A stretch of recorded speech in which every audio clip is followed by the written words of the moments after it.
right, so today we have a story that's kind of near and dear to everyone right now. It's the CV-19 COVID. Everybody's, overreacting, in my opinion.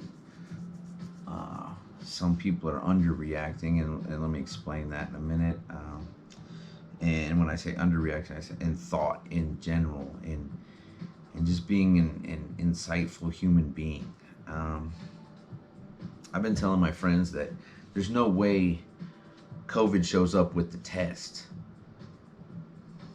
You get what I'm saying? There's no reason that just because now we have a test for COVID, now we know we have it.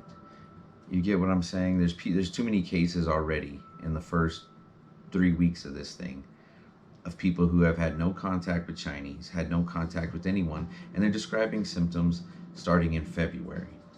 One such lady was a COVID survivor already named Lisa Merck. She just came out of quarantine today or yesterday and was on Fox News this morning. I have the clip. I'm going to play the clip for you. This is why we're doing this right now. But the only reason I'm making this video is because the survivor described some very interesting things. I'll go through it. Lisa Merck, she discovered she had COVID on March 7th or 8th. She had just returned from Hawaii. She'd been back a day or two. Symptoms increased, back pain, muscle aches. She describes it all. You're going to see it.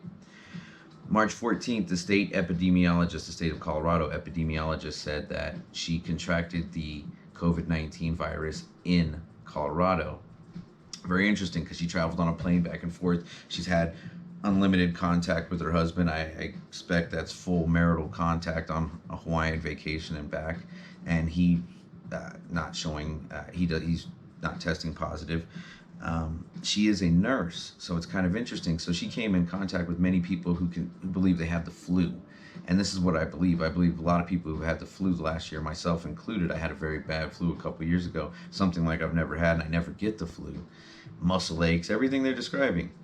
And it lasted longer than I'm used to. I think it's been here for 2 years is my point. 2 or 3 years.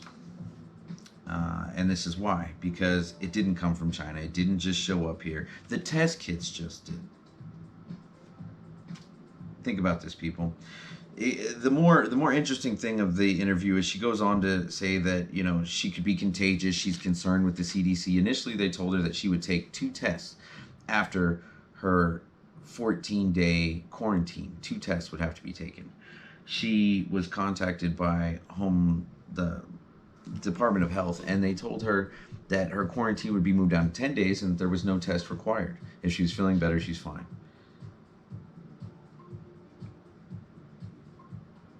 Does that bother anybody? I mean, this is a guaranteed case. She's traveled. She's been exposed to a lot of people. She's going to go back into her nursing field, and they don't want to retest a nurse. Let me explain to you why. Because they know. They know it's in our society. They know it's in our population. And what's testing her going to do? The explosion's coming. The explosion's coming not because it's an explosion, but because it's already here, people. This is the biggest lie ever perpetrated on the American people.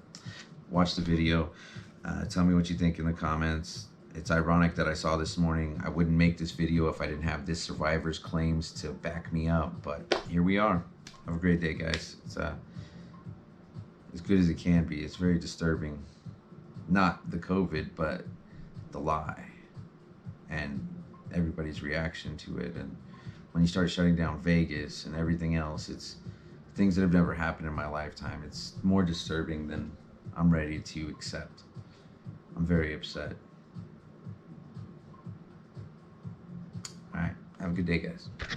Meanwhile, our next guest is a healthcare professional who contracted the coronavirus after a trip to Hawaii last month. She says it started with the sniffles and then it escalated into far worse symptoms than she ever expected. She's been quarantined at home now for 10 days. That nurse, Air Force veteran Lisa Merck, joins us now. Lisa, so you got those minor symptoms, but then you got the shortness of breath. When did you realize you might have it? I realized that I might have the coronavirus on March 7th, 8th. March 8th is when I started feeling really bad. And that's when I asked my husband to finally take me to the emergency room. I felt like I wanted to collapse. I was having shortness of breath.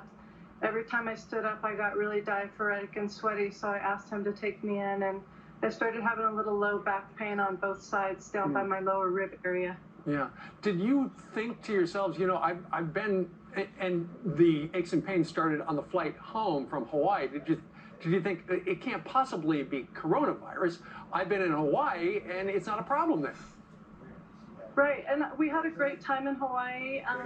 After I talked to the state epidemiologist that reached out to me around March 14th, and she actually thinks that I contracted the coronavirus in Colorado, not Hawaii, just going through symptoms with her.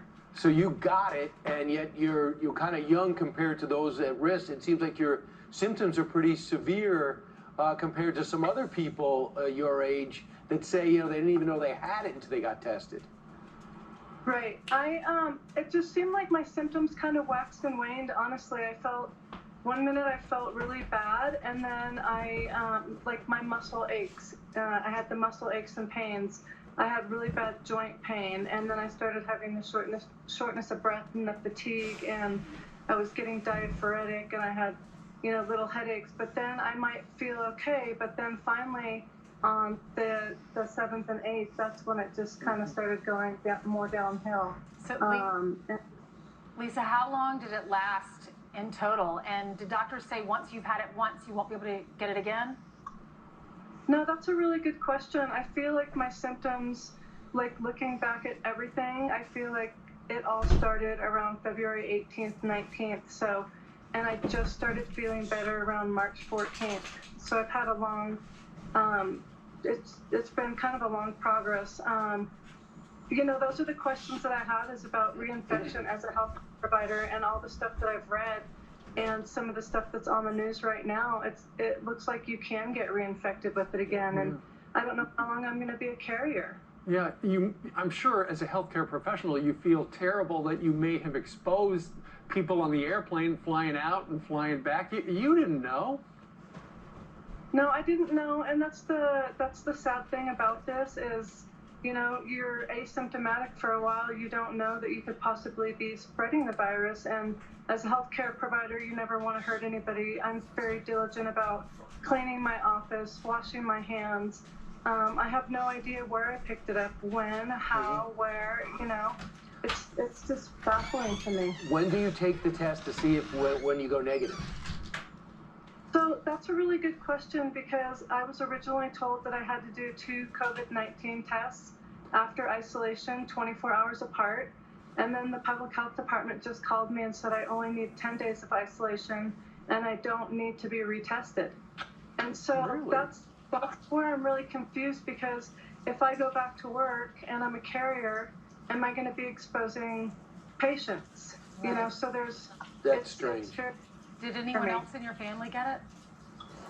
So my husband had a little fever on the same days that I had a fever, March 1st, 2nd, 3rd, but he didn't have any symptoms. He was fine. He just had the fever, and that was it. So your family, what your course of action after you were in the hospital is that you're essentially sheltering at home with your husband as well, and you're going to go through the quarantine period, and then I'm sure you're going to call back again and say, hey, it's been the period. How about if I come in for a test? Because by then, there will be more tests out there.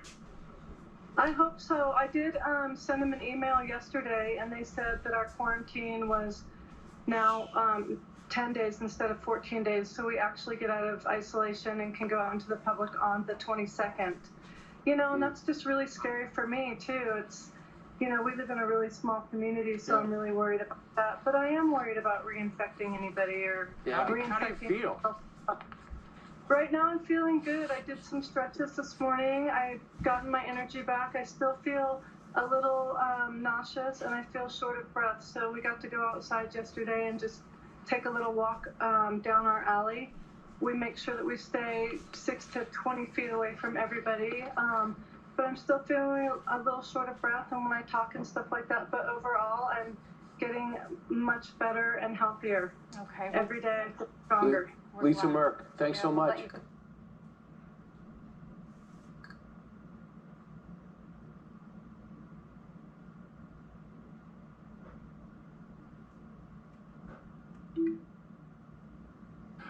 Is that you're essentially sheltering at home with your husband as well, and you're going to go through the quarantine period, and then I'm sure you're going to call back.